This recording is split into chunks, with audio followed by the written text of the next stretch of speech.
होगा 21 तारीख को राज्यसभा में लाया जाएगा, कितना महत्वपूर्ण मानते हैं इसको? नहीं, वो पेश होगा आज पेश होगा सर। नहीं, वो लिस्ट ऑफ बिजनेस में है। जी सर। नहीं, अभी मेरे ख्याल लिस्ट ऑफ बिजनेस में नहीं है।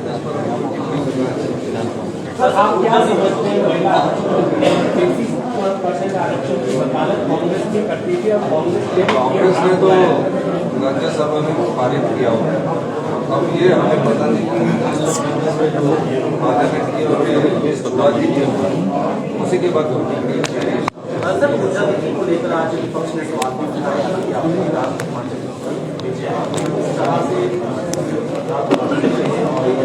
और क्या किए जाएंगे?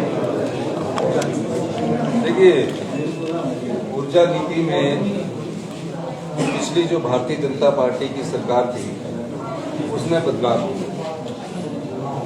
उससे पहले भी हमारी सरकार थी 2012 और जो भारतीय जनता पार्टी 2017 से 22 की ऊर्जा नीति का अगर अध्ययन करें तो जो इन्वेस्टमेंट मीट के नाम पर धर्मशाला में जो हमारे इन्होंने कार्यक्रम किया उसमें किस प्रकार के एमओयू साइन किए। ये कहा गया कि पहले 10 साल में हम 4% बिजली देंगे और अगले 10 से 25 साल में 8% देंगे, 25 से 40 साल में हम 12% देंगे। उस आधार पर वो एमओयू साइन किए गए और तकरीबन बड़ा फंक्शन किया गया धर्मशाला में, करोड़ रुपए खर्च करके कि हमारे में 10,000 करोड़ का इन्वेस्टमेंट आ रहा है। 26 करोड़ रुपया उसमें खर्च किया गया। अब देखने तंबू में 26 करोड़ रुपया खर्च किया गया और क्या किस लिए खर्च किया गया? हिमाचल को भेज दिया।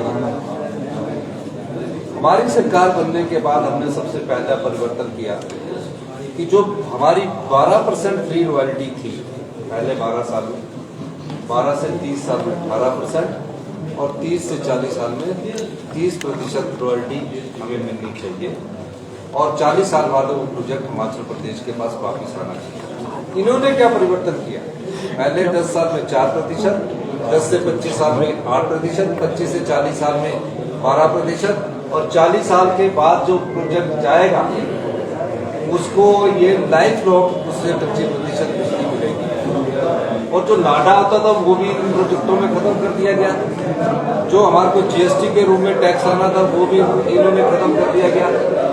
हमने फैसला किया, हमारी सरकार ने फैसला किया और हमारी सरकार ने ये फैसला किया जो भारतीय जनता पार्टी ने सरकार के हितों को बेचा है इस पर पुनर्विचार किया जाएगा और हमने पुनर्विचार करते हुए एसजेवीएन को नोटिस दिया है, सुन्नी का, दिल्ली का, धोला सिंह पावर प्रोजेक्ट का कि आप हमारे साथ हमें पहले 10 साल में 30% दिया और 20 से 30%, 30 से 40 में 40% हमें फ्री बिजली देंगे और उसके बाद आप हमको ये प्रोजेक्ट वापस कर देंगे। उन्होंने हमें चिट्ठी लिखी है और उस चिट्ठी के आधार पर हमने उनको दोबारा कहा है कि हम नेगोशिएशन करने के लिए तैयार हैं।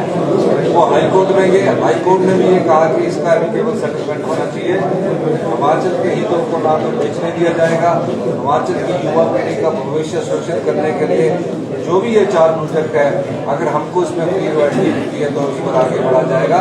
ये तो सरकार अपने काम पर सर आपके ही विधायक हैं राजेंद्र राणा, वो कह रहे हैं कि अब मंत्रिमंडल विस्तार हो जाना चाहिए क्योंकि लोकसभा इलेक्शन भी है और कार्यकर्ताओं की भी एडजस्टमेंट हो जानी चाहिए। वो ठीक कह रहे हैं कि मंत्रिमंडल विस्तार हो जाना चाहिए।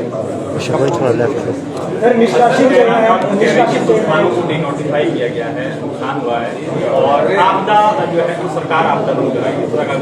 देखिए, जयराम ठाकुर जी ने क्या किया कि चुनावों के 6 और 9 महीने पहले 2 के संस्थान को 900 के 900 संस्थान को नोटिफिकेशन कर दिया।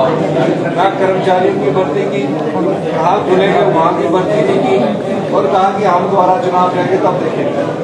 अब हम जो संस्थान खोल रहे हैं पहले कर्मचारियों की भर्ती कर रहे हैं और कर्मचारियों की भर्ती करने के बाद जहाँ नीड बेस्ड होगा वहाँ संस्थानों को खोला जाएगा। निष्कासित चयन आयोग में जो परिणाम बचे हैं, निष्कासित चयन आयोग में जो परिणाम बचे उसके लिए युवा फिर से वो अभी जो भी चयन योग के परिणाम उनको लगाने की प्रक्रिया शुरू हो गई है और कुछ चल रहा है। फिर मोबाइल आ रहा है।